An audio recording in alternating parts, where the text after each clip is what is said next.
Moin, hallo, servus, gute. Welcome back. I am Mace. Right now, I'm coming to you from Western Canada, where we're going to be gearing up for elections, and there's political happenings here as well. Pierre Poilievre is positioning himself to put up a big fight this time around against Mr. Trudeau, and we'll see. We have a lot of the same, I would say, a lot of crossover in issues here in Canada, I would say, post-COVID and everything that happened within the pandemic with political discontent of people. This story here is about how AfD, the Alternative for Deutschland, Alternative for Germany, has won the regional election in Thuringia, Germany's far-right party, AfD. They've been heavily described as far-right. Anti-immigration is kind of where their platform works.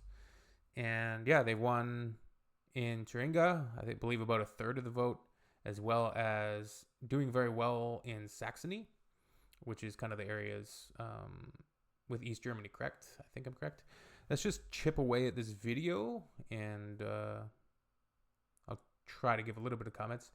I've just been seeing quite a few comments, and I've had a few messages sent to me about this. I'm not super versed in politics, especially European politics, so I won't comment too much on the specifics of the party. I don't know that much about the Alternative for Deutschland. I believe the party leader is Bjorn Höcke, who is just in a legal battle over using a supposed Nazi slogan, which was everything for Germany, I think it's called. And he knows that, right? It'd be one thing if you said it, because it is by itself, removed from anything else, it's quite innocuous. Everything for Germany. Although it does bear a similar resemblance to something like Make America Great Again, right? Like everything for Germany, make America great again. It's like, what do these phrases mean? And how are they used? If you look at it through like an Orwellian lens, it's interesting just from that perspective. Let's hop into the video. Earlier this year, Bjorn Höcke was found guilty and fined for using a Nazi slogan. Today, he's an election winner.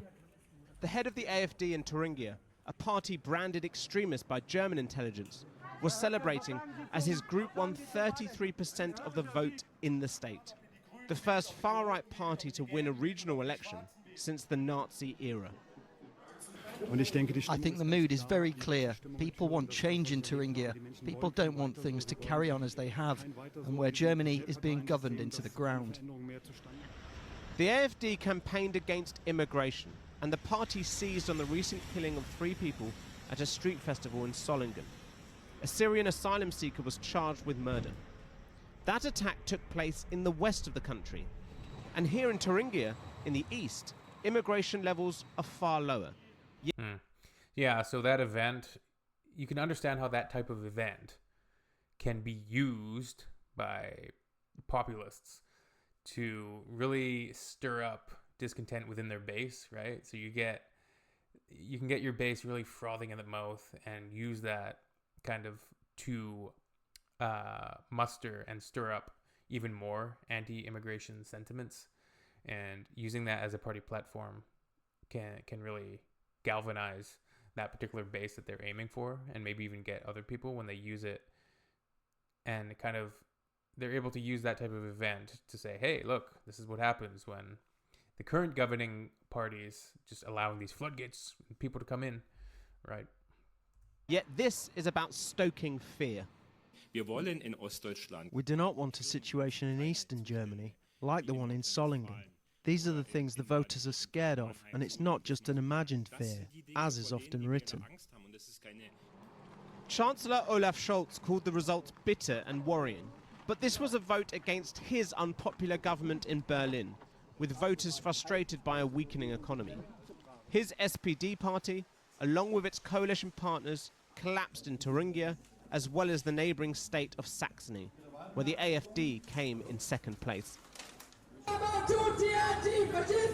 Yet the far-right group is unlikely to form an administration in either state. None of the other major parties will enter a coalition, with protests taking place this weekend against fascism rearing its head once more.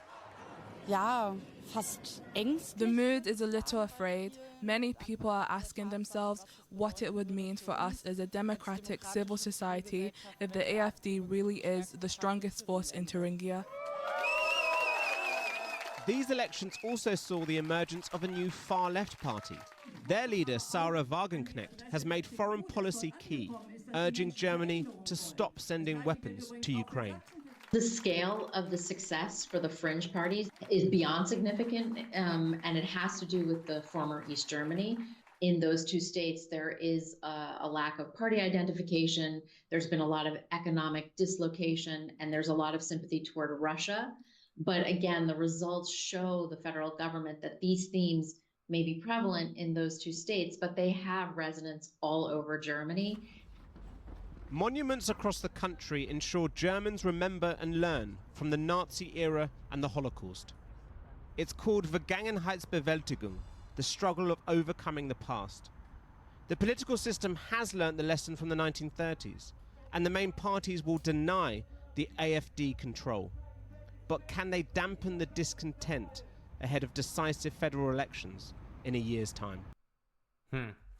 Well, within a democratic society, if the AfD is democratically elected, then they're democratically elected, right? That's a democracy.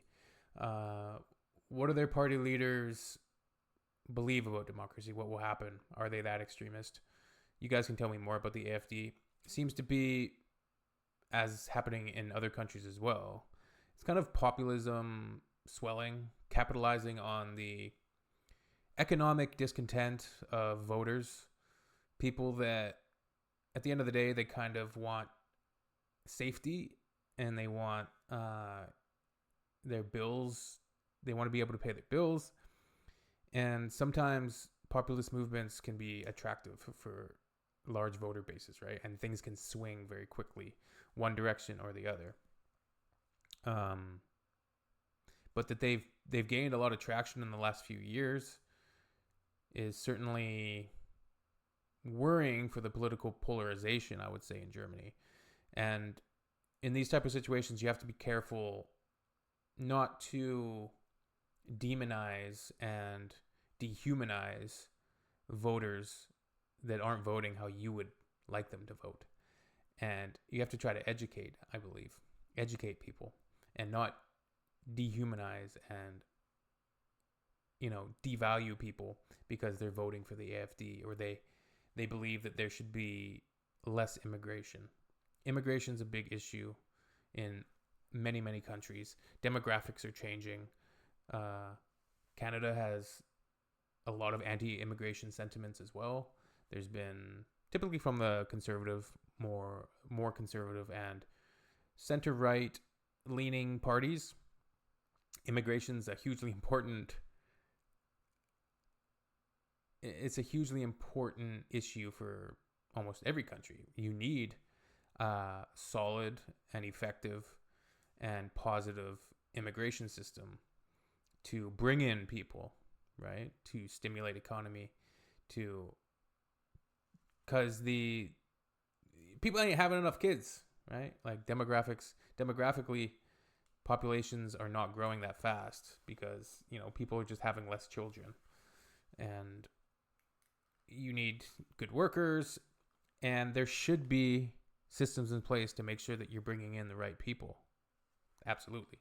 I don't know. I think I read there that the AfD is like specifically anti-Muslim, but running on a pretty strictly anti-immigration and kind of using that in a lot of anti-immigration rhetoric to galvanize their base and attract voters. Economic discontent happens. But yeah, my main message would be you can't dehumanize the other side. You don't want polarization to get to a point where people, like, as soon as you dehumanize the other side, it's getting to be a bad point. So I don't know what to say. It's scary. But, we'll get through it. You hope right? And Germany specifically has so much history. You see a lot of these. The win is being described by many as the first time a far right party has won an election in Germany since World War II. But how far right are they? How much of it is mainstream media propaganda? Right? You have to kind of dive in and be open-minded, I think, when looking at these type of political issues. And this is coming from a complete outsider. The same thing happens here in Canada. I will look at things with a grain of salt. I'm not going to take any side that is usually biased. I'm going to look at what they say, but I'm going to look at the other side, and I'm going to try to parse through and read between the lines to kind of get a grain of the truth, because the mainstream media doesn't always want to tell the truth.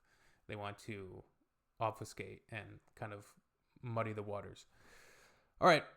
Let me know what you guys think. Let's get this comment section going, baby. Tschüss.